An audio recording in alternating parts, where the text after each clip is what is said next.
This is a classic face scrub from Clinique. I guess 7 days refers to it being gentle enough to use daily.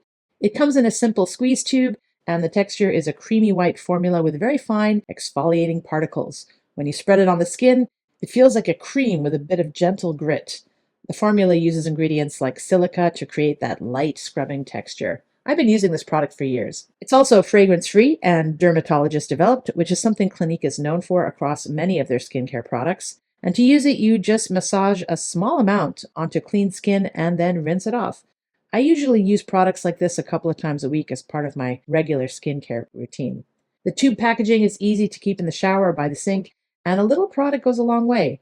Because I travel a lot and have relatively little counter space, I always go for the smaller or travel-sized items, even though you generally save more when you buy more. This one can last quite a while, though, since a little does go a long way. If you're exploring classic exfoliating scrubs and want something straightforward and well-loved in the skincare community, this is one to check out.